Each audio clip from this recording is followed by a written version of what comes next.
You're listening to Trek FM. Want to join in the conversation and share your thoughts on this episode? Join the Babel Conference, our listeners' discussion group on Facebook. Just type BABEL into the Facebook search field, and we'll look forward to seeing you there. This is Steve Sansweet of Rancho Obi-Wan, and you're listening to the 602 Club.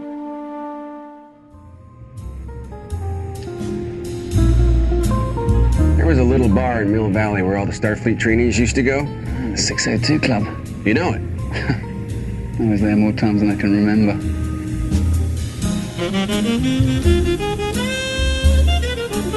Hello and welcome to the Black Spire, and we're so excited to be here tonight. I mean, the 602 Club. It's so hard to keep track of all the watering holes here in the unknown regions, and wow, I'm surprised we even found this place. Luckily, I have with me two members of the Jedi Council who, well, they were able to navigate by the Force, and they were able to get us here, so thank the Force.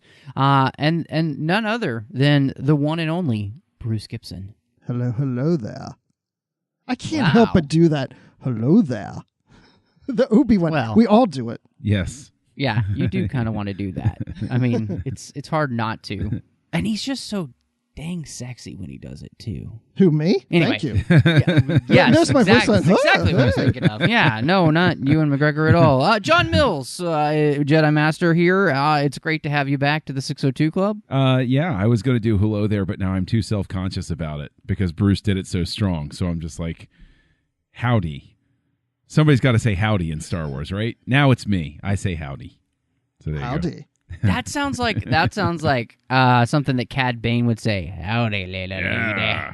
Ooh, I like Doesn't that sound like something he would say? Yeah, well, he definitely did. Oh, he said something that was really, well, anyway. Yeah. Cad Bane's awesome. Yeah, and that's Yes. beside the point. Yes, I actually have his pop figure sitting over there in the box still because it's so cool. Anyway, that has nothing to do with anything. We are talking about Thrawn alliances tonight, and I needed the top members of the Jedi Council for the 602 Club here to do that. As Timothy Zahn has given us a brand new book with Thrawn and Vader and Padmé. So yes, it's like three major players all together in one book. It's fantastic, and I can't wait to dive into it. But before we do that, just a quick reminder, you can find us all over the place. In fact, if you're over on iTunes or Apple Podcasts giving us a listen, hit us up with a star rating review. It really helps people find the show. And I love hearing what you have to say about the show. It's been a while since we've gotten a new review, but thank you to everybody who's already done that. And, make sure you hit the subscribe button so you get the shows as soon as we drop them as well. So you can also find us wherever you get your podcasts. So no matter where that is, type in the 602 Club and you will find us. In fact, we're even on Spotify. So you can also find us over on Twitter at TrekFM or on Facebook at facebook.com/TrekFM. There's the listeners-only discussion group where all of us hang out every once in a while. You can talk to us. Now, the best ways to get there, type Babel into the search field on Facebook, or if you're over at the website, Trek.fm, hit discussion on any of the show pages, and that will bring you over there. And last but not least, if you go over to Trek.fm/contact, choose a show, choose the 602 Club, and you can send us an email. Got one the other week about somebody who was saying, I really liked the show that you did on the Close Encounters. Maybe you could do some of his other movies like E.T. or War of the Worlds. So, you never know. Those could show up. And so emails like that, keep them coming. But guys, let's dive into this book because I think there's just a lot happening in this book because the plot has two different time periods that it's running in. It has the quote-unquote present, and that present takes place right after Season 3 of Rebels, when Thrawn has been thwarted by the Bendu, and the rebels get away, and he has to come before the Emperor because the Emperor has a mission for both him and Vader at the same time to go to the unknown regions to check out a disturbance in the Force that is happening there. this coincides with where, in the past storyline, during the Clone Wars, when it was alluded to in the original Thrawn novel that just came out last year, 2 years ago now. No, just last year. And that Thrawn and Anakin had met. And so this is that story. And so these two stories interweave with each other. And on top of that, in the past, what leads Anakin to go searching out in the unknown regions and meeting Thrawn is that Padmé's handmaiden, would you say her name Duja, you think? That D-U-J-A? that sounds right. Yeah, Duja. Yeah. We'll say Duja. Yeah. I didn't listen to the audiobook, so she's uncovered something going on Batuu, and Padme goes to investigate, and when Anakin doesn't hear back, he travels there, runs into this mysterious blue alien, and they form a partnership to find their missing ambassador for the Republic. And so that's the basis for the two stories. It's a lot. So I wanted to just kind of start there with you guys and ask, how did that setup work for the book for you guys? I mean, for me, it worked perfectly. I have to be honest that the fact that it wasn't a strictly linear narrative, I think, really helps it a lot, because we have had so many stories already by this point of getting to know Vader better, or getting to know what's going on inside of his head, and we've had examinations of the Anakin and Padme dynamic. I think that it makes it much more it makes the pacing a lot better, I think, to have it function in a sense like a Clone Wars arc, where you're basically jumping through a couple of different episodes, is the way that it felt like to me. And it's just that the time periods shifted, and I think that it made an exploration of Thrawn's character deeper and more interesting, because you got to see how consistent he was from the time periods, as well as how he had changed a little bit. So it gets a whole lot of character development in for Thrawn. So I think it worked really, really well to do it that way. It didn't work as well for me. It started off well, but I'd say about a third of the way into the book, it started to get a little confusing, maybe because I was starting and stopping. But there would be a chapter devoted to Anakin and Thrawn in the bar on Batuu, and then I'd come back and it's a chapter of Vader and Thrawn in the same bar, and then we're back to Anakin and Thrawn at the bar, leaving the bar, and I was getting to a point where I had to stop and remind myself, well, wait, I thought that was the past. This is the future. Like, it was getting a little bit confusing. It was too parallel, too close to being parallel to each other in that scene on Batuu. But once it deviated away from that, it was fine for me. It was just that 1/3 way through the book where it started to get a little confusing to me, that I just had to keep reminding myself where each thing was happening to which characters at which time periods.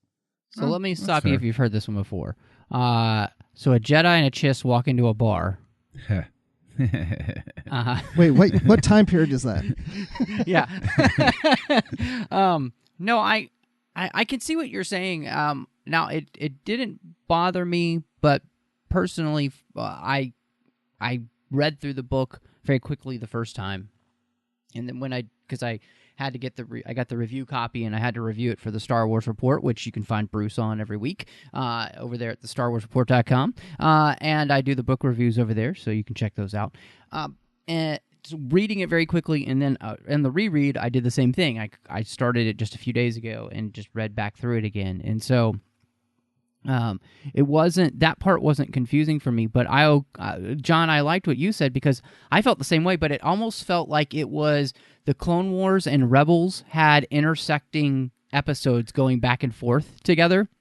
Yeah. And so that's really kind of, in fact, I think, Bruce, we may have been talking about this behind the scenes, on the other side of the bar, where it was, I was telling you I was hearing the different voices, but it was from the animated version of these characters, so it's Matt Lanter and Kat Tabor and of course, Thrawn from Lars Mikkelsen, and then James Earl Jones is Vader.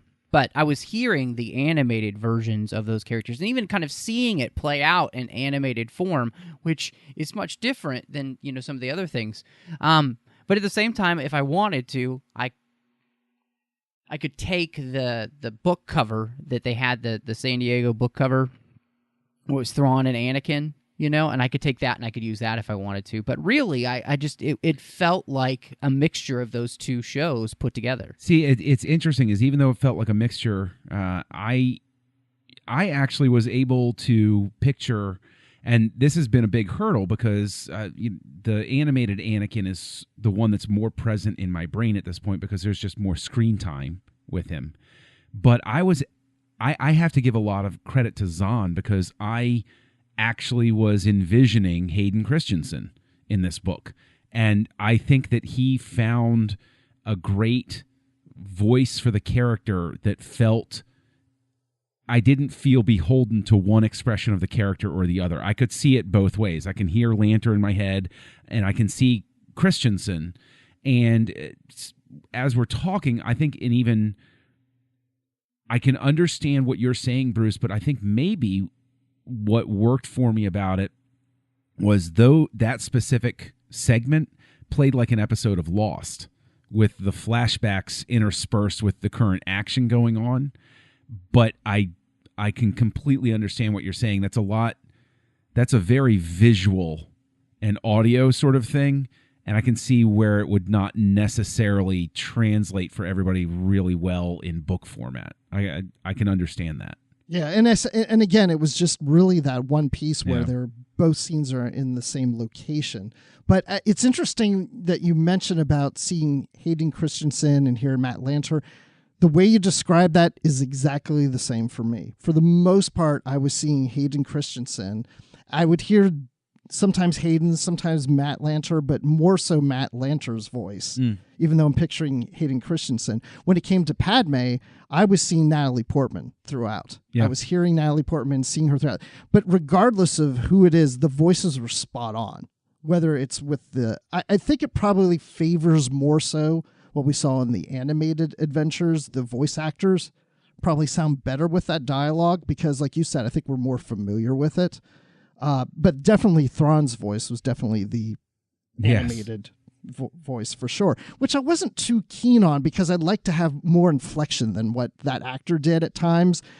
I wanted, because there was a point that he was yelling on the Star Destroyer or something, and I just couldn't.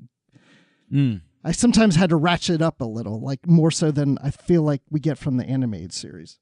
Yeah, I'm trying to think, there's only that one moment where Thrawn really loses his cool, and it's where it's that episode in Rebels when they are on Ryloth at Hera's home, and he just loses it with that dude, and he like grabs him and then it's done. But like there's just this moment of like rage, and you hadn't seen that before. So yeah, that is interesting. But for the most part, I could really hear, like, what was great about this is that I could just hear the dialogue playing out as the characters. Like, regardless of what I was seeing them as or anything, the dialogue felt like when I read Thrawn, I heard that voice. When I read Vader, I could hear James Earl Jones doing that dialogue. If I heard it was Anakin or Padmé, I could hear one of the actors. And I could go back and forth. It didn't matter,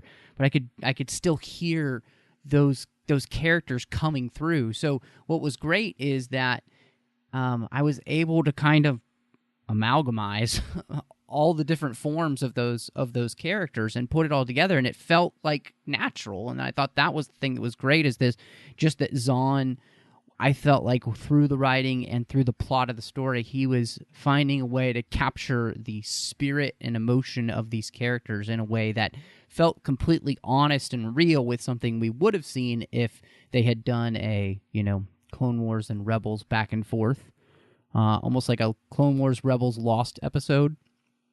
I like that, John. So I think that's really cool. And I liked the way the plot, and it specifically came down to, Vader has that recollection a little bit later on in the book, and he talks about how there's this symmetry in the Force and the balance manifested in patterns and resonances and strange reunions, and how people who have been separated for a long time can come back together, and you can come back to different places and create new memories for good or ill. And I love that whole idea that this whole book is this idea of this strange, like we always talk about the tone poem. But we're seeing a small tone poem just in this book of the relationship between Thrawn and Anakin and Thrawn and Vader, and how these two events have played into kind of making them who they are at this moment in the present. So I thought that was really cool. I agree. I think that Zahn is a very gifted writer, obviously. But I think that he has, it's this, it's really hard to try to state it. And I don't, there are a lot of great authors producing a lot of great Star Wars material right now. Like I've really been enjoying what they've been producing on the whole.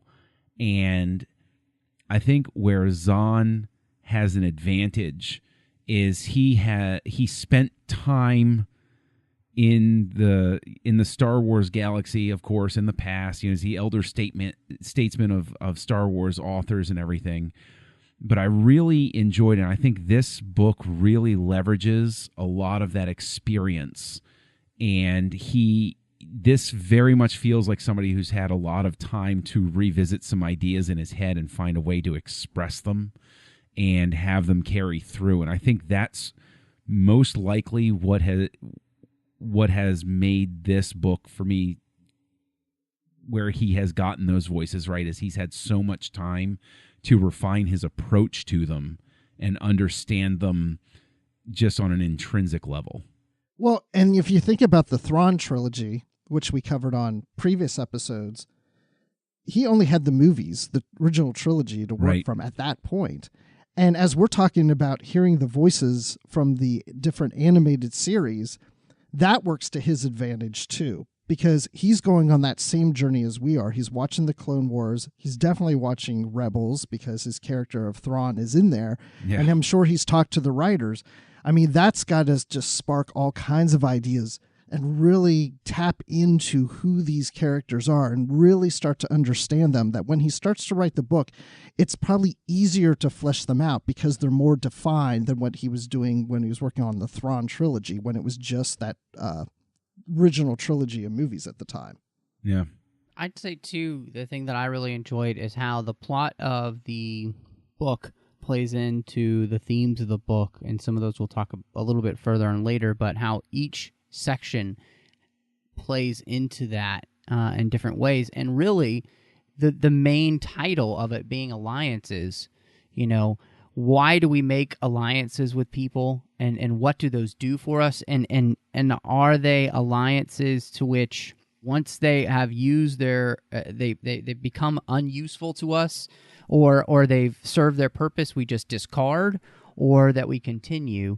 And that's definitely a theme that really gets explored, as Padmé has her interactions with Thrawn, and he kind of challenges her, and I guess it's a good time to go ahead and talk about it, but, he challenges her this whole idea about, because he has a mission for his people, and he says he has to leave, and she's like, "You're just going to leave? We've got things to do." And he's like, "Well, I was given a mission." And she's like, "Well, we need you." And he's like, "Well, I've got to go." And she's like, "Will you just abandon people?" And she's like, "But isn't that what your republic does? Like, your separatists just want to leave. Why don't you just let them leave, Right. Like, and so there's this whole thing about, what and why we have alliances. And is it just looking out for number one? Or is there something else there? And honestly, that reminded me of all the way back in episode 1 where, it comes back to the idea of Obi-Wan talking to Boss Nass and saying, "Look, you and the Naboo form a symbiont circle. What happens to one will happen to the other.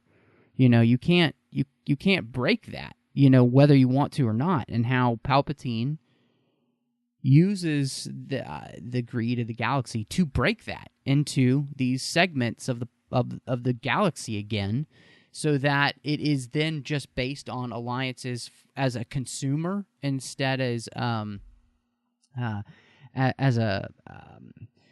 more of a friendship, you know, like we just consume. And I just the theme of that was like really strong throughout this book, and it of course applies to Vader and Thrawn and their interactions and stuff. And I was like, wow, this is a really cool theme, and it's not like in your face, but I definitely think it's something that's really important for today, for sure. Yeah, I think there's also, piggybacking along with that, a very interesting philosophical delineation with Thrawn that illustrates both why he's super dangerous and also not malicious. Why he doesn't ever come across as evil is because he has the same utilitarian capacities mentally as Palpatine, to view each relationship as a means to an end, and to view the ends as justifying everything else that you do to get to that point. I'm going to do X because I need to do Y. I don't care about Z. I'm going to ignore this because it doesn't help. And I think that's what makes this philosophical debate between Thrawn and Padme so interesting, is because Thrawn is harder to manipulate because of the fact that he doesn't have that emotional tendency that Padme does. Padme is easier for Palpatine to manipulate. Everybody's easier for Palpatine to manipulate because they have these emotional connections. You're not just going to leave, are you? You've got to do the right thing. You've got to do this. Whereas Thrawn boils it down with that exact sentiment of, why not just let him go? It does. And it's all because Palpatine's goal is control and power. Thrawn doesn't have that ulterior goal. And I think that's what makes him so interesting, because he is allied with the bad guys, but you also see him in the past allied with the good guys, because he doesn't have a sort of moral center to manipulate on either end. He has a loyalty foundation, but that loyalty, and of course that's why it's called alliances, where does his loyalty really, really lie? I think that one of the most brilliant things about this book is you can't answer it definitively. Is it with himself? Is it with his people? Is it with himself by way of his people? His people by, you know? And I think that's really what jumps to the forefront between him and Padme in that conversation.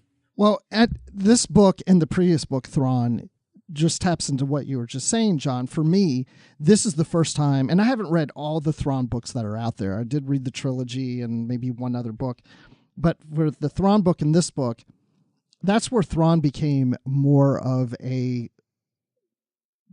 less clear person to me. He was no longer the villain.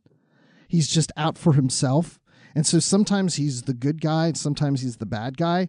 I don't think of him as being necessarily someone who is 100% dedicated to the Empire. He is working for the Empire, but like you said, he's almost out for himself, but not in a bad way. Not that he's going to turn his back on the Empire. He's going to try to achieve what he needs to achieve to get done what he needs to get done for himself, while at the same time trying to fulfill the needs and the wants of the Empire at the same time. And he does that brilliantly in this book. And with the title of Alliance, I don't like that the book is called Thrawn Alliances, because this book is really a Thrawn, Padme, Anakin book. I didn't feel like it's a Thrawn book. And I know for marketing purposes and stuff that it's called Thrawn, and I do feel like we're going to get another Thrawn book out of this. And the fact that it's called Alliances, I saw it with these three and with Thrawn, his own alliance. But the way this book ends with his own people and the Grisk, that there's apparent alliance going there. So I almost feel like the title of Alliances is a precursor to what may be happening further down the line in the next book. So I think this is just the start of the alliances.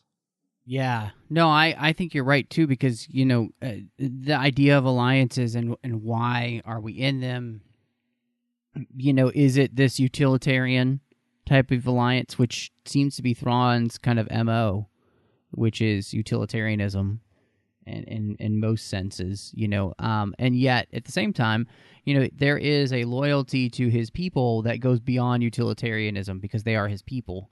So there is something that he holds above this kind of a philosophical idea of the needs of the many, basically, outweighing the needs of the few or the one kind of idea.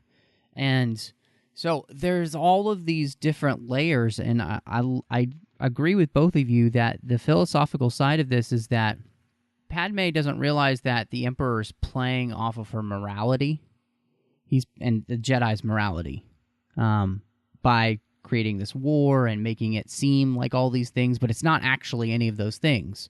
It's just a means to an end. And in the background, he's created all of these alliances with different places to manufacture what he needs to do to create the end of his enemy so that he can rule the galaxy. And so, when you think about alliances, it's like, wow, this book really goes beyond just, Thrawn and Anakin and Vader and Padme. There's so much more happening, and you kind of see this. And I kind of, I really responded to the idea of that the moment that everything becomes about a transactional relationship is when we lose, like that's when we lose. And that's what had happened during the Clone Wars. And that is the way in which Thrawn approaches everything as a transaction, and so I don't necessarily know if he realizes yet that he will lose too, because transactions don't last as long as true, like, loyalty and friendship and those kind of things, which is something that seems to other than the loyalty to his people, there seems to be, I don't know, and this is the hard part, because I want to ask you, because then Thrawn does come back in the Clone Wars time period and help out Anakin and Padme. Even he completed his mission, but then he comes back and proves that he had a loyalty to them that went beyond just getting what he wanted. So it's like, I don't know, it's very muddy. He's morally ambiguous, and it's very crazy to try and figure out. Right. I see him coming back, not even so much as loyal, but at the same time, like, at that point, it sounds like I'm backpedaling to try to justify. But I think Thrawn has a sense of loyalty, obviously, to his people, but I think he has a sense of loyalty to people who haven't yet. It's almost like a conditional trust. He doesn't trust completely, but I think that he also sees that there is some benefit, because he talks about stories about the Jedi. I think he sees a benefit to measure Anakin's capabilities. Like, coming back, he can observe and he can see what's going on, and if he's there for when they figure out what's happening, or he can at least figure out what's happening, what's at play, I think he winds up with enough data that he's able to say, oh, I get what's really happening here. I get how this is going down. Okay. And he can file that mentally and say, okay, so when Palpatine shows up again, okay, I know he's going to be the one that wins out because I see what's going on right now and I see all of these things that are being leveraged. But it is, I think, just at the core of it is just this, and it's in a sense maddening because of the fact that Kim and, like you were saying, Matt, he does recognize that if all commanders were like Thrawn, the Empire would be unstoppable. And it's specifically because Thrawn is not a commander seemingly seeking power. He's seeking his goals, and he's not prone to play, but he's loyal to his crew. Because he mentions that he will collect people who are capable to put around him. So I think he has a sense of loyalty. It just doesn't function in a way that's as understandable to me, frankly. Yeah, well, and because I think you're absolutely right. Thrawn's leadership style, and I loved Kimmin kind of thinking about this idea of, the way he sees the big-time leaders in the Empire, whether it's Vader or even the Emperor or somebody like Tarkin is called out. These guys that are throwing their weight around just trying to get power, whereas Thrawn literally is trying to build a better empire by lifting everybody up, and so his goal is to make everybody as smart as he is. He spends all of this time with Commodore Farrow teaching her and getting her to the goal, and getting her to where he is thought process wise, because he's teaching her just as he was Vanto in the first book. And then by the end, Vanto was just on the same page, and he's doing the same thing again, but he's also doing it with his entire crew, trying to make them the best versions of who they can be. It's like, it's the old, be all that you can be in the Imperial Army, and that's literally seems to be Thrawn's goal, is that it's not just about me rising. I need to bring everybody else with me. And he seems to be the only one in the Empire who realizes that, because everybody else is doing exactly what Palpatine wants them to do, which is to just use each other. And that's where, in the very end, where Vader realizes that Thrawn will never be a threat to him or the Emperor, because that's his goal and not total domination. And therefore, his goal is not to take over my position or the Emperor's position, which is kind of... At least that's what Vader thinks, even though Thrawn has thought of 3 different ways to kill him, which is kind of funny. But you have to wonder, is there even, as we're having this discussion, is there even a more clever goal on Thrawn's part, that the more people he interacts with in the Empire, the more people he trains, the more people he has a direct hand in exposing them to Chiss thinking and the Chiss way of life, if the Emperor makes a move against the Chiss, Thrawn sort of has this cell of people that respect him, and if he's the representative of this species that the Emperor wants to make a move against, has he planted sort of seeds that work against the Emperor by having people who respect and admire the Chiss by way of Thrawn? Does he make the Empire less of a threat and more likely to work with the Chiss instead of try to conquer them?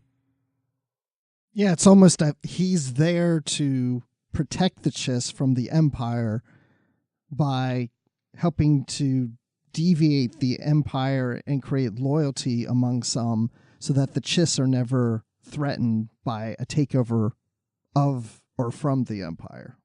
Right. And that's interesting too, because specifically pulling out Kimmend again, when they're rescuing the Chiss children, he thinks to himself, he would lay himself on the line for anybody in the Empire, but these alien children. So you see that kind of xenophobia in somebody like Kimmend that, traditionally in the EU was famous in the Empire, and so. That kind of being there as well, and that Thrawn has continually have to overcome that, which, again, I liked, Thrawn, when he's having his back and forth with Vader, saying, oh, you're not after me because I'm an alien, you're after me because of my loyalty. That I can deal with. That's much easier to deal with.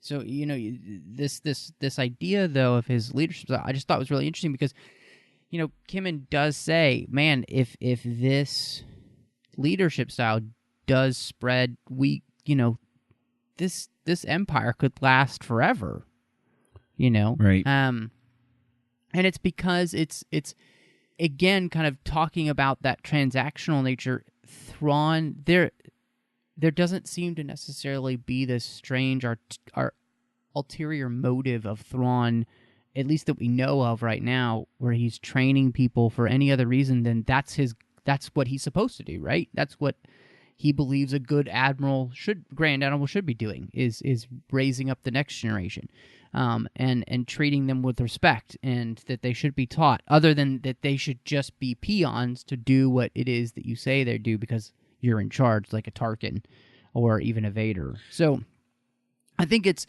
makes it really fascinating, but you can completely see, as we know from Star Wars, Palpatine definitely likes his leaders to kind of be one way, because it keeps them from, ganging up and trying to take his power. Really, it's. I feel like that's his goal, is keep them fighting among themselves, like dogs for the scraps, while I take the heap. Well, I think it's also interesting. I think the next step, because I think we all agree that there's inevitably another book coming down. I think that what's very interesting at this point is we've had sort of a history of Anakin and Vader working along with Tarkin.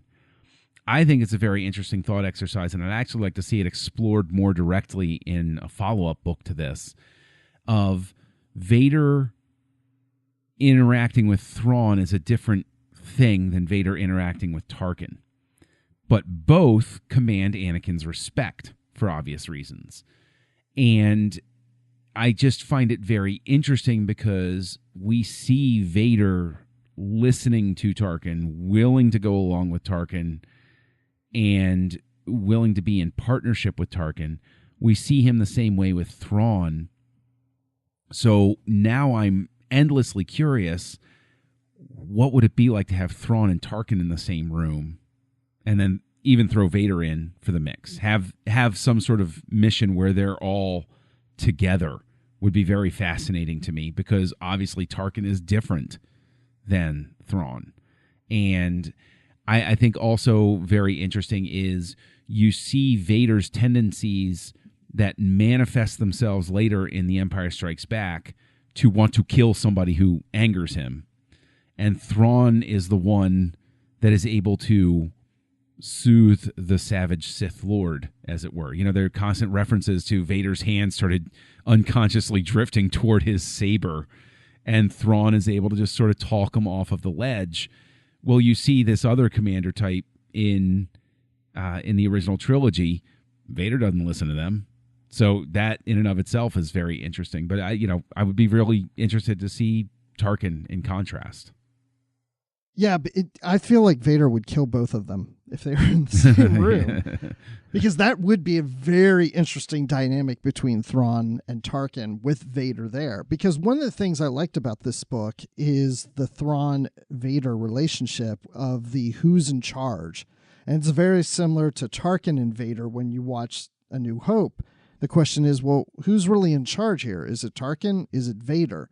And there were times when I was reading this book where the scenes with Thrawn and Vader, I would sometimes read it as if, what if Thrawn were Tarkin in this scene?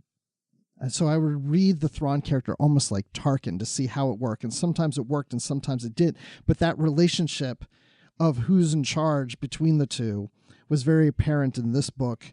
And so that's why I kept going to Tarkin. Now, if you put the three of them in a room, I think Vader can handle one of each separately on their own. But if they were both there, I think Vader would just lose it and probably take them both down. Yeah, because I think Tarkin's leadership style is much more abrasive, and he's much more of an opportunist. He finds his opponent's weaknesses and then gets them when they're at their lowest. Like I think of Rogue One with Krennic, right? Mm-hmm. When he swoops in and he takes over the Death Star, basically, like, now that it's operational, like he's positioned himself in a place to be able to do those kind of things. Whereas Thrawn doesn't care about those games. He doesn't play the political games.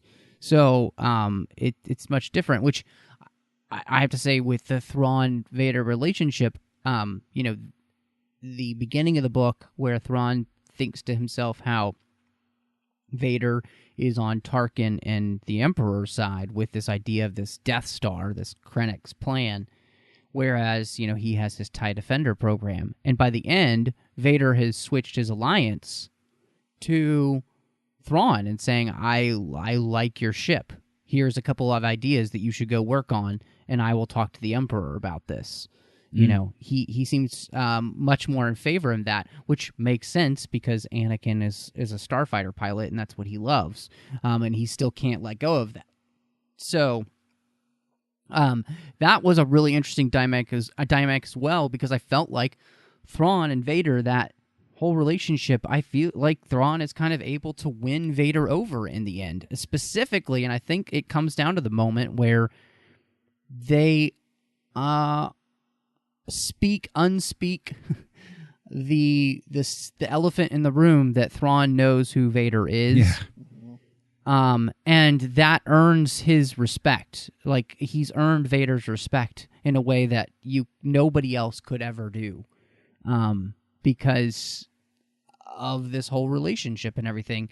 But also, I think Thrawn, like you said, John, is the one person who can kind of talk Vader off the ledge of anger and get him back to being more like the best parts of Anakin. Anakin is not just a go-getter. He was a thinker too. You know, he and you see that in that other side with the Anakin and Thrawn, where he's trying to, intellectually keep up with Thrawn, and he's having fun when he's realizing he can. Vader is still, he's less inclined to do that, but by the end of the book, I think you feel like Vader, when he has that conversation with Thrawn and he has been able to piece together almost everything, he feels pretty good about himself because he knows how smart Thrawn is. Yes, and what I think the road we're going down here that I think is really interesting is all of us as fans have talked, oh, well, what if Qui-Gon had been alive? What if Obi-Wan had done this differently? What if Ahsoka had stayed in Anakin's life? What if this? What if that? There's almost a sense coming out of this book and coming out of this conversation that we're having where we know what happens to Thrawn at the end of Rebels. What if Thrawn had remained to make Vader an even better Sith Lord, as it were? In a sense, I think that Zahn has very cleverly now come in here and presented a case that maybe the Emperor paired them up specifically because the Emperor viewed Thrawn as a way to make Vader better. He loses Thrawn. Well, who's the next guy that can take... Oh, all right, Tarkin, try to train him up in how to run the place, while I'm off actually running the place. So now I almost wonder if Thrawn had remained, would Vader have achieved the greatness of evil control, the Zen-like evil that Palpatine hit to take over the galaxy? I think that's a really great question that I wish we had an answer to. It also makes me think, and this is something that goes back to just Thrawn and his character from both time periods, because I'm kind of wondering if the future for Thrawn is not to be evil. Because I feel like here you're seeing that Thrawn's vision of what he wants for the universe is not necessarily good or evil. It's just the continued existence of his people and seeing them flourish and finding that, they had their own enemies. The Gisk were, becoming involved, and it seems like there's this... there's a lot going on in the outer regions with the Gisk and the Chiss. Everything rhymes. And so just this whole thing, and that, maybe his coming to the Empire was trying to find a way to use that might basically to help his people, which is one of the things that he gets accused of by Vader. So I just kind of wonder though if this idea of alliances and why we make them, if where we end up with Thrawn at the end of Rebels, could it be him not being evil in the long run of the story, and actually coming back and being good? I don't know. It just makes it interesting. That It just, but is it the same Thrawn as we got in the original Thrawn trilogy? I mean, it's in a lot of ways this character's starting to feel just like you were saying, Matt. Like, is he moving more towards good? There's a blurred line where, to me, I felt like he was more looking for control and power in the Empire in the original trilogy. And I'm just wondering if this character is moving away from what we originally knew. Or how do you connect those dots? I think that while I agree he's not malicious, and I hesitate, it's hard to call him evil because he seems like such a Zahn does a really great head game of constructing this time on an Imperial ship where you have to continually say to yourself, it's almost like watching John Smith at home in The Man in the High Castle. You see this guy if anybody hasn't watched it, it's an alternative history thing based on a Philip K. Dick novel where in this alternate history, the Axis powers won World War II. And so Coming soon to a 6 Club near you. Oh, yeah, I love the show so much. But one of the mind tricks that show does with you is you meet this one character where you have to continually remind yourself he's working for the bad guys. Stop giving him so many breaks. I think the inherent problem with Thrawn, the thing that makes him evil, the thing that makes him evil is the fact that he doesn't care about the moral ramifications of what he's doing. He doesn't care if he's the type of person who's, the whole planet's got to be destroyed to end the... He would be, even though he disagrees with the Death Star, in concept as a useful use of resources, he doesn't disagree with the application of power for the sake of stability. Well, you got to blow some people up. Well, that's what's got to happen. That's how we're going to get things done. And that, I think, is what makes him definitely in the evil category, is he does not care who gets hurt on the way to his goal. Yeah, because in the end, there's this amorality to him, which, we consider those people to be evil. Because there's no set moral code other than, again, as we talked about early for him, this utilitarian commitment to whatever it is that he's committed to, so whether that's his people, that's the Empire, whatever he's pledged his loyalty to, the only morality for him is his word. I've given you my word that, I will do this, and I'll keep it, so yeah, I think you're absolutely, that's kind of perfect actually, and that makes him kind of an insidious villain. Because you don't really see it as being so villainous all the time. Because, yeah, it kind of seems like a nice guy. Even Kimmin thinks that, right? Like, this dude's pretty awesome if we could get more leaders like this. Yeah, perfect, John. We can end the show now. You said it all. No. Now, the homework assignment is definitely to watch The Man in the High Castle. Because that... Oh, it's coming to, like I said, a 6 Club. No, I think that, I have to go back to, again, give Zahn a lot of credit for the fact that he constructs this compelling story and this compelling arc and this compelling character where you have to stop every so often and say, no, bad guy. He's a bad guy. You don't like what he's doing. He's a bad guy, because it's so easy to fall into this sense of respect for somebody who gets the job done and focuses on his goals. Like, those are things that we treasure in society. And it's really a fun way to screw with you. Do you think we need to give credit to the writers of Star Wars Rebels that they've taken this character and they've given the character even more depth for Zahn to play off of? Yes. This has given them the hints of things that he could do with the character that he may not have thought about to do before. I think that's an absolutely fair point. Absolutely. I mean, I I'm sure that that free flow of ideas and the storylines that they came up with, absolutely agree with you. Yeah. Yeah, no, I agree. I mean, to me, I love the original Zahn trilogy. The original Thrawn works that he did, but I do think that this Thrawn is much. There's such a depth to him comparatively to what he was in that original trilogy, where he was just the bad guy. And yeah, he was really smart and he was cool and everything.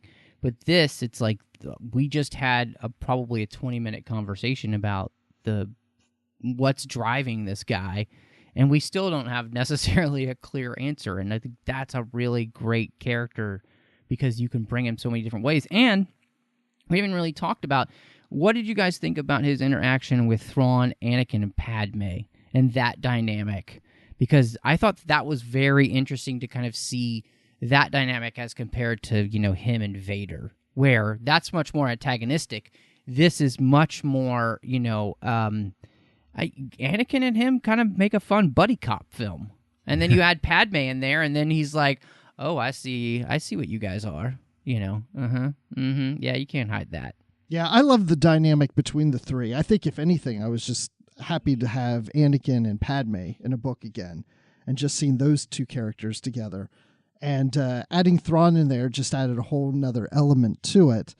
And you're right, they were almost like a buddy cop, which I kept waiting for something to happen between those two characters that would lead later to Vader not trusting Thrawn or hating Thrawn, but I didn't really quite pick up on that, because if anything, I felt as if Anakin was learning that Thrawn was somebody he could trust. But then as Vader, he was having a hard time trusting him, but Thrawn was there always good at convincing Vader to trust him.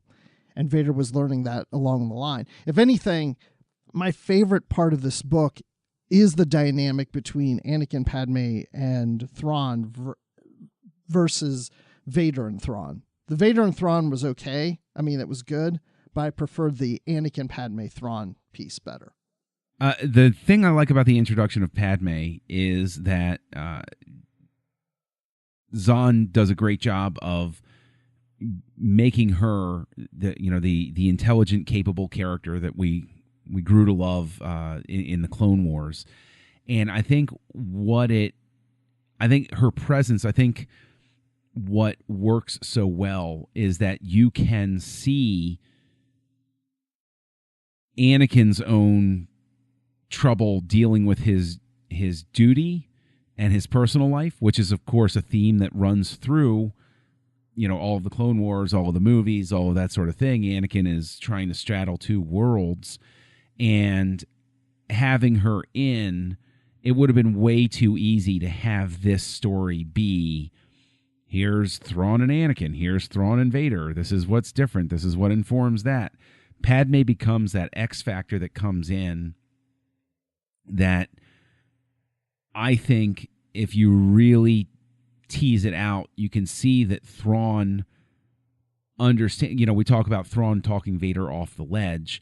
I think that's because Thrawn has figured out how to appeal to the same things that Padme knew how to appeal to, and in some ways even appeal to them in the ways that she couldn't. Like when Thrawn and Padme are both saying, blowing up this mine's a terrible idea. This is really bad. We shouldn't be doing this. And then Anakin runs off, and Padme basically says to Thrawn, once he's made up his mind, it's kind of done. I think that is probably why Thrawn can interact with Vader, since he's figured things out, and can say, okay, I know where I need to direct this conversation before he says he's made up his mind, and nudge him along the appropriate path. Yeah, I think you guys are absolutely right. Without Padme in this book, you lose that wild card for Anakin. That makes the story much too easy for him, because in many ways, his dual loyalties of the Republic and the mission and the frustration of Padme being in the way of that, and like just making it easy for him, because then he has his loyalties to her, and his loyalties to her outweigh many times his loyalties to the Republic. And that's the question that Vader then has about Thrawn. Where are his loyalties? Are they to the Emperor and to the Empire, or are they to his people? And which one is going to win out? And what Vader can't understand is how Thrawn can do both.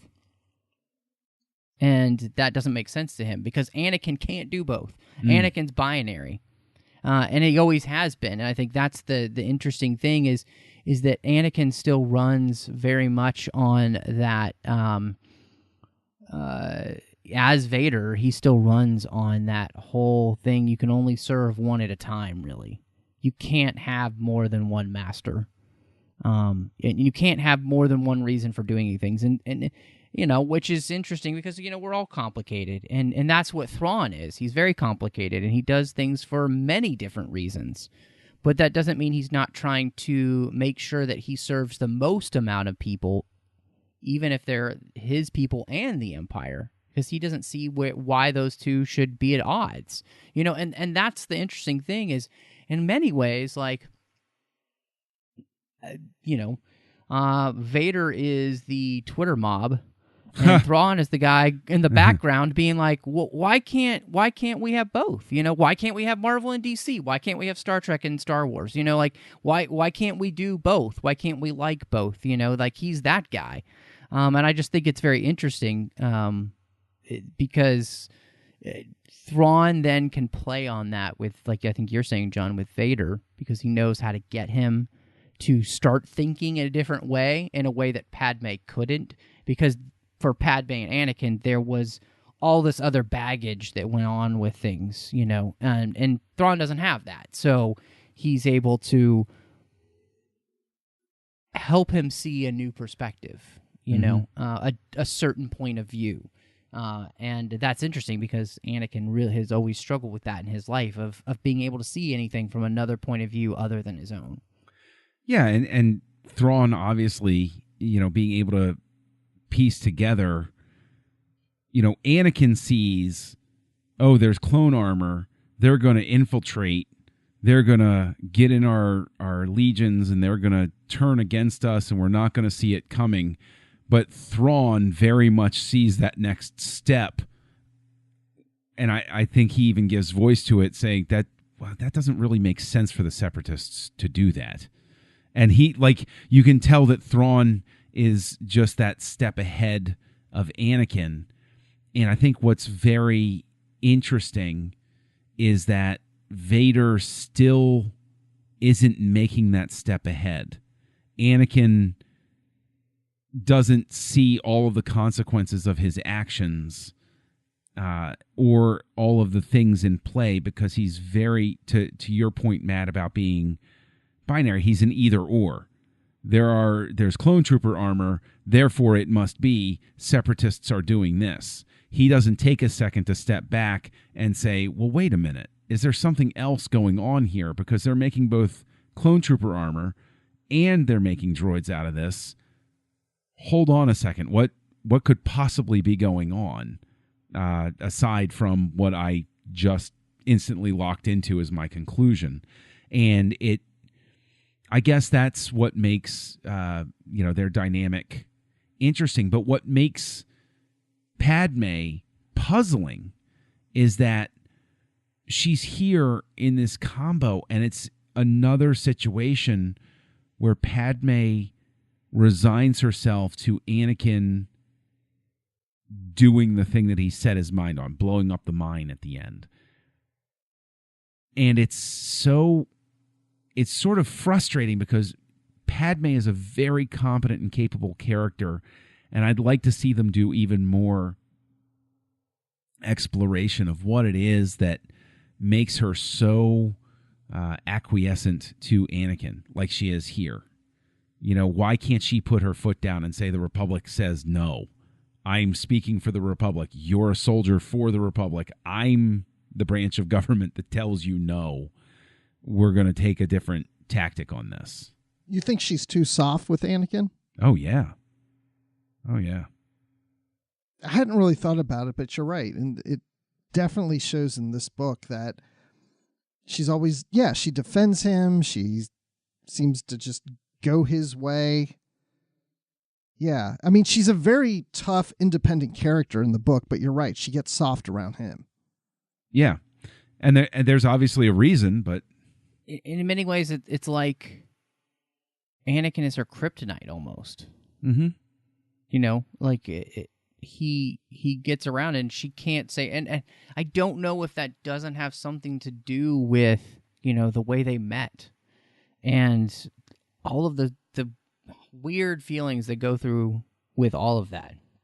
You know, her knowing he lost his mother, and they have the worst relationship since Oedipus. You know, it's just it's not great. Because they're both choosing these things for wrong reasons, you know. And they're definitely going against she is definitely going against her better judgment, you know, from the beginning, but she gives in and makes that choice that many of us have done, you know, where we've been with the wrong person, even though we knew we should not be with that person. We're with that person, and we make bad choices than when we are with that person. It's almost like she's sorry for him. Like you're saying, the past and everything. Yeah. I don't know. It's complicated. Right. I think that I'm, you know, even layering on top of that, I mean, the Jedi are the same way with him. Is it just that everybody is in a backup, with the exception of Thrawn, everybody just backs off of Anakin because, that's just who he is. That's just what happens. Oh, well. Well, he's special. I know, but, you know, given what happens to the planet when he sets those charges off in the mine, like, I would love to see the Jedi Council after that. I mean, is there some sort of Jedi timeout where it's like, dude, you literally wrecked a whole planet. What the hell? You know, like, this isn't cool. This is a very bad thing to have done. You created hell on a planet. Yes, literally. Hey, hold on to the idea of lava. Gonna come back to you. I didn't like how that played out because it just was like, oh, wow. Right, but isn't that how it plays out so much throughout the Clone Wars, where something really bad happens, but doesn't that wind up supporting exactly what Thrawn criticizes Padme for? Yep. Maybe this is the expression of exactly what Thrawn is talking about, which is you get what you want and you leave. You're no different than why are you even doing this? Well, it goes all the way back to Anakin killing all the Tusken Raiders, and Padme just seems to be like, oh well, he did something bad. Oh well. Well, he at least expresses sincere regret there. You know, with the Tusken Raiders, he's obviously broken. He's crying. He's upset. He's angry at himself. There's a moment where he's done this monstrous thing, but she can at least see that it's not a thing that he embraces. We didn't get that in this one. Right. But is that just because, I mean, maybe on my upcoming Clone Wars rewatch, you'll see this slow arc of Anakin being indulged more and more. I mean, the thing that jumps out in my brain is when he stabs the guy through the back and his reaction with, the Mandalorian arc. Yeah. And Obi-Wan is, he was going to blow up the ship. Oh, Anakin. It's, you did it again.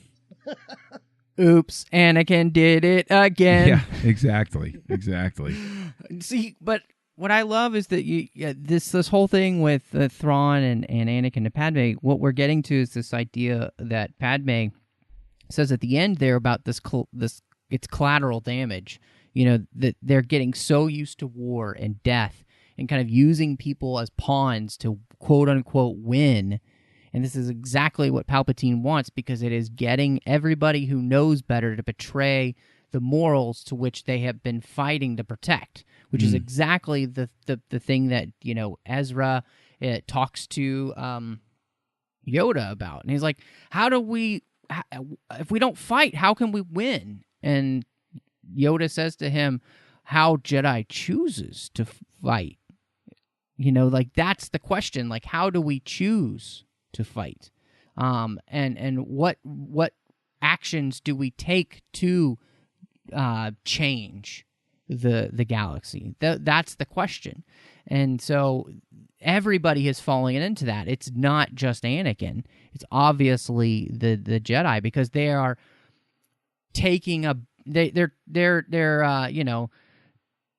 taking a chance on an unknown kid, to right the wrongs of the galaxy, when they really had the ability to do that themselves, but they put all of their eggs in one basket, and they kind of, have screwed themselves. And then they have become accustomed to writing things off as collateral damage, and it destroys the very fabric of the Republic.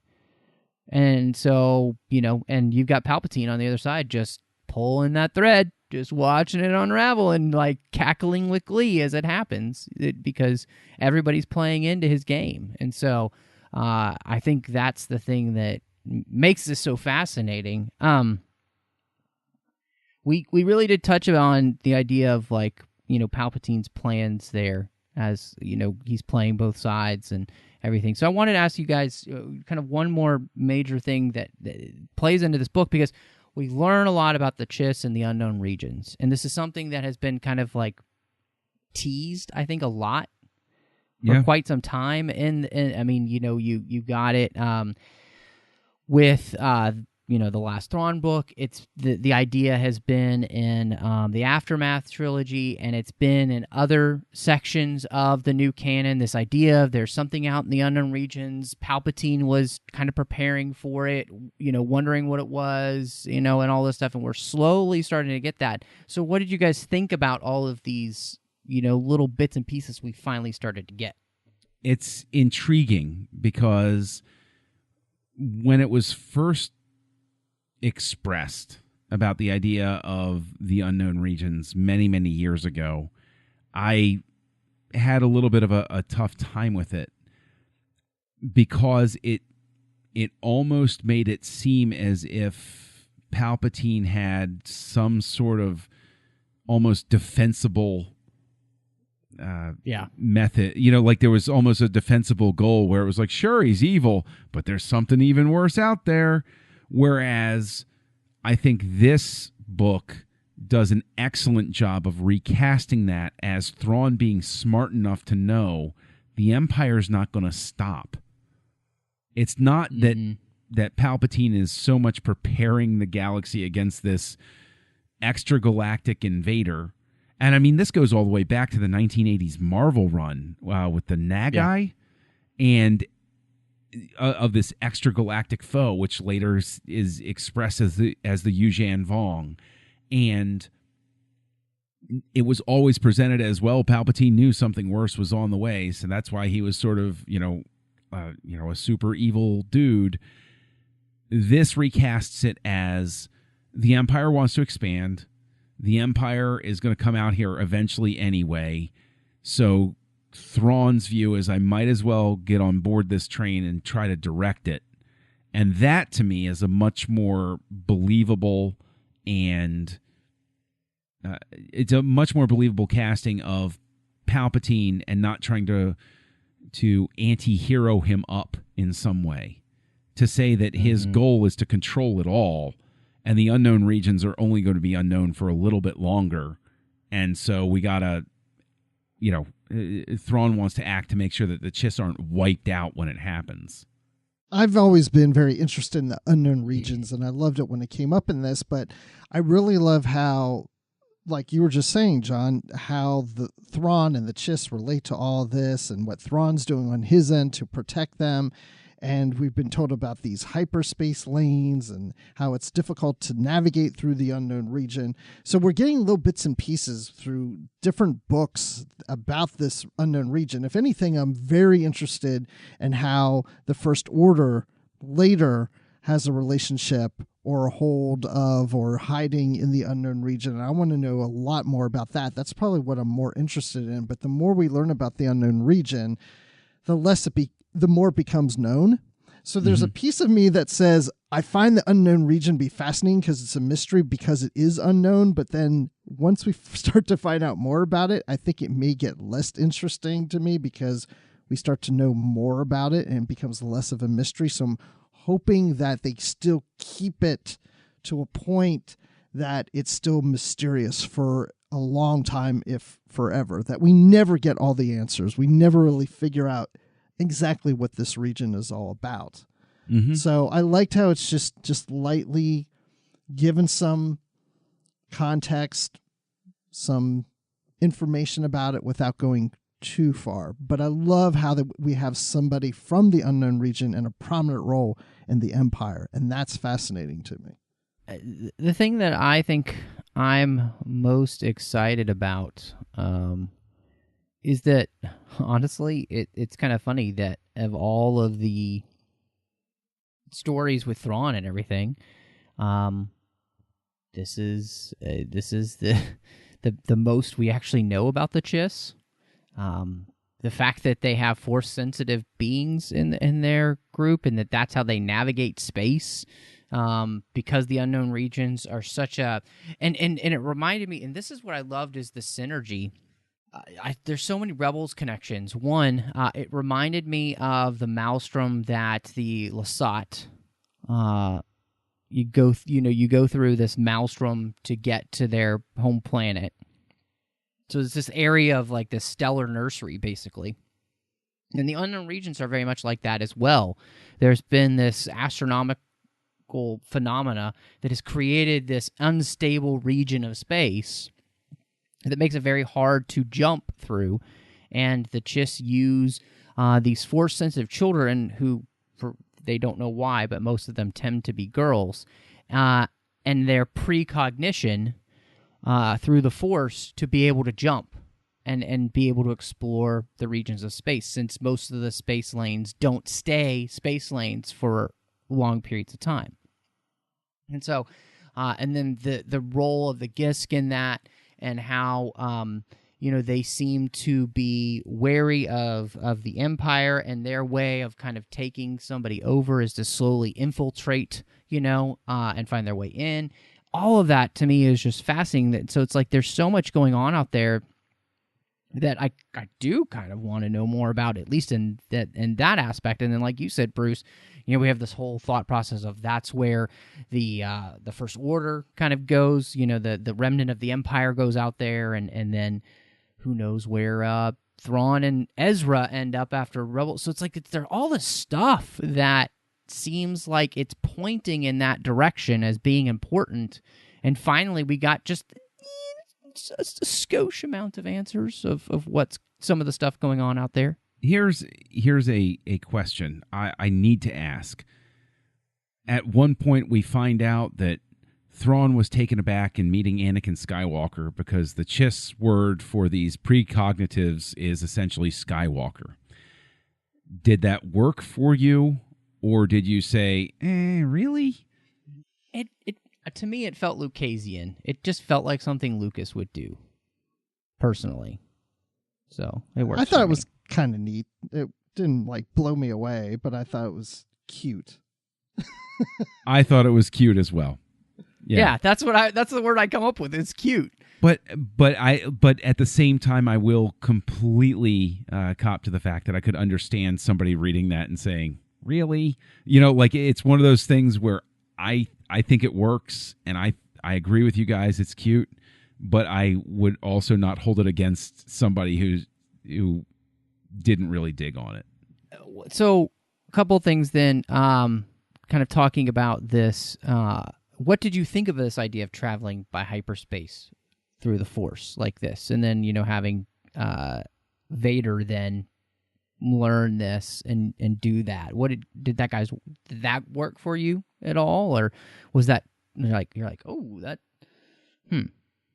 No, that worked for me. I mean, it makes sense. I mean, if you can kind of see the future and use that to navigate through hyperspace, it definitely worked for me. It worked for me more so than the Skywalker name. It completely works for me. And if you want to be even cheeky with it, you can say, well, makes sense why he was able to pilot his TIE fighter back no droid or anything, and get back from the Death Star. Maybe this is a turning point for Vader that makes him even more dangerous as a long distance pilot. That he figures out how to expand his abilities as a pilot in this moment. And I like that. Anything that makes the character seem like they've had a moment that helps them grow or move forward, all on board with it. Well, and to me, again, this was something that connects with what we learned in Rebels with the Purrgil, and of course it ties into the end of Rebels as well. That they travel through hyperspace via the Force. That's how they create their lanes of travel, because they are Force-sensitive beings. And so just this whole idea that this is possible, I think, opens up so many different things that you could do. Be fascinating. And that, God, it just made me so excited. The thought of like the Ahsoka Sabine journeys looking for Ezra, in the unknown regions, and what could happen in that kind of show. And it was, I know some people kind of, poo-pooed the idea of the some of the Force powers in The Last Jedi, but I'll be honest, those are some of the things that worked best for me. I thought they were really cool, that you could do those things. And it made sense. Like, the Force is this thing that connects all of us, so you can do these really crazy things. So on top of that, then specifically, how did double vision work for you? Seeing that double vision. I thought it was clever. It called to mind, actually. It feels like I constantly make reference to the Episode 3 novelization, but it worked. Mm-hmm. I thought it was a really good use of that switching from, the third person omniscient to the first person, and the present. And I thought, I thought it was good. I thought it was a neat way to mix it up. And anything that gets me into the head of a Jedi, or even a Sith, when the Force stuff is going on, I like it. Yeah, same here. I really liked it. I thought it was interesting to get into the head. It actually makes you get an understanding of what it is a Jedi is thinking and what he's seeing and what he's doing when dealing with different situations. So that was something very different. I don't recall any other novels quite approaching it this way, but it's something I would really welcome seeing in future books. Yeah. I agree with you both. I've seen some people complaining about it, but I thought that what it did was Zahn did it on purpose, because what he's doing is he's setting up the reason that these children can do what they do, because he's allowing you to experience what it's like to be a Force user and how somebody with the Force can do the things they do, specifically a Jedi, with what they experience when they're in battle, that they can almost see the future because of the Force, and it makes them fast enough to deflect, bolts of blasters and that kind of stuff. So to me, I'm right there with both of you. Anything that helps me experience what it's like to be a Jedi, I'm all for that. And I thought Zahn did it really well. And again, it wasn't just a trick to give you an insight to Anakin. He's doing it specifically to allow you to understand then the Chiss, why the Gisk would be after these Chiss children, why they'd be so important. And then the way in which Anakin then will be able to pilot to the Gisk hideout.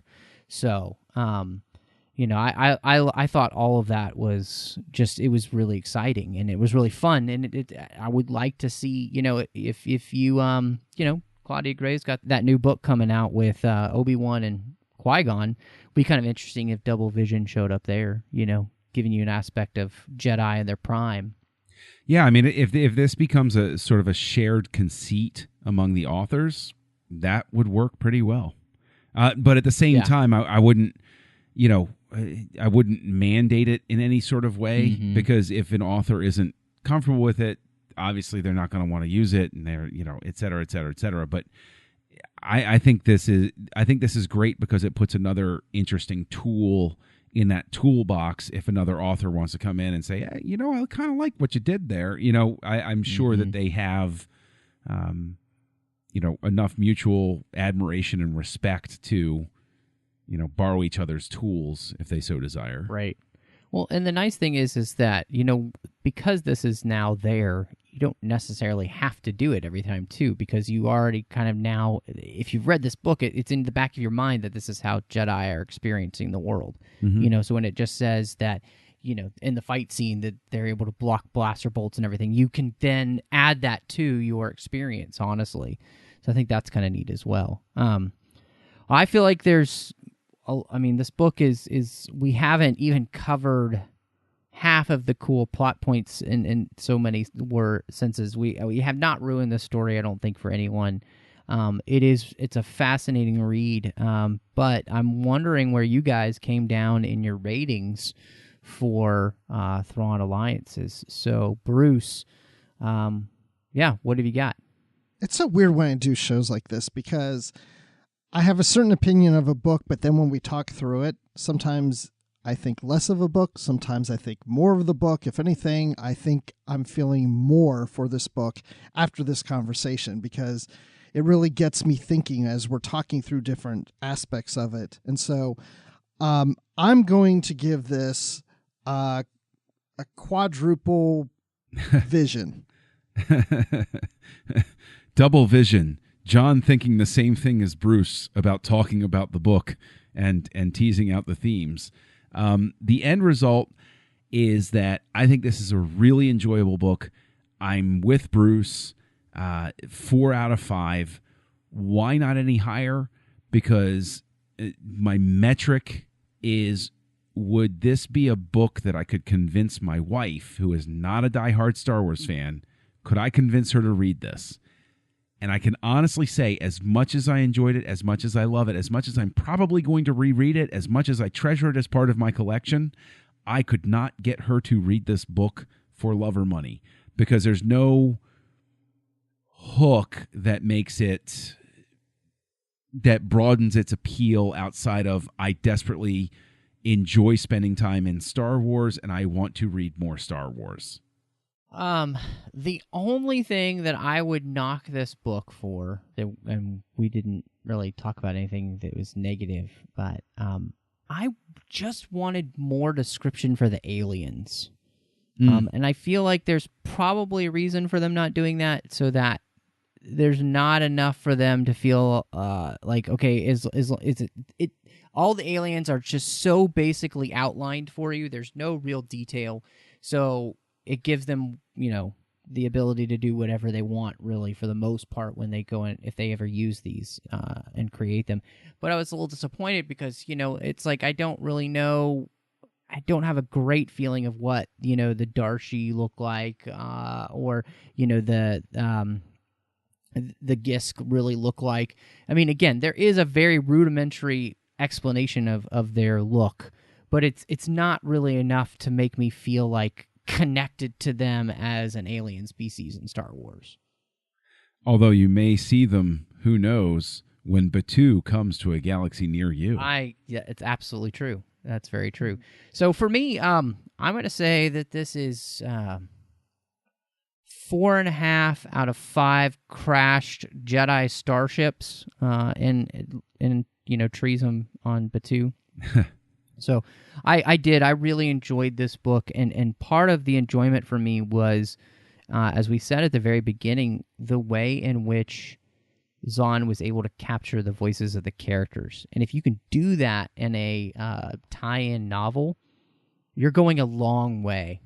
And he does that so well that I can be immersed in this book, and as we said, I feel as though I'm watching a Clone Wars episode, then a Rebels episode, and a Clone Wars episode, and then a Rebels episode. And like, it feels like something I would see now in those type of mediums, or you know, like a film that had those kind of flashbacks and flash forwards and stuff. So it's really well done, and I really enjoyed it. So, and I'm hoping it'll be really interesting to see if Zahn gets the opportunity to do another one.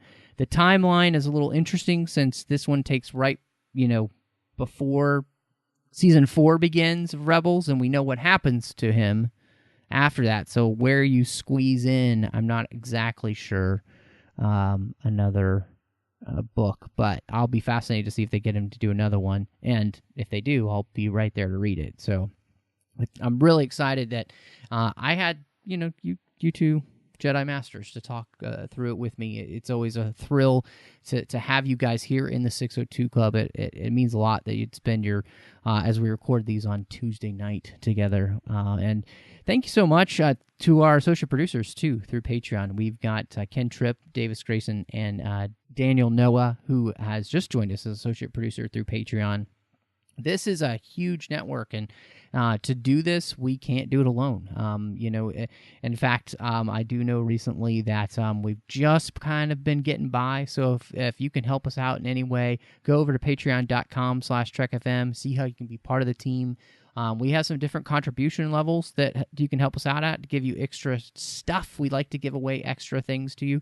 But honestly, every little bit helps. And so, again, patreon.com is where you can support us and be part of the Trek FM team. Guys, Bruce, I mentioned earlier a place where people can find you, but people probably weren't even paying attention to me. Where can people find you here on the network and elsewhere online? Because, well, they should.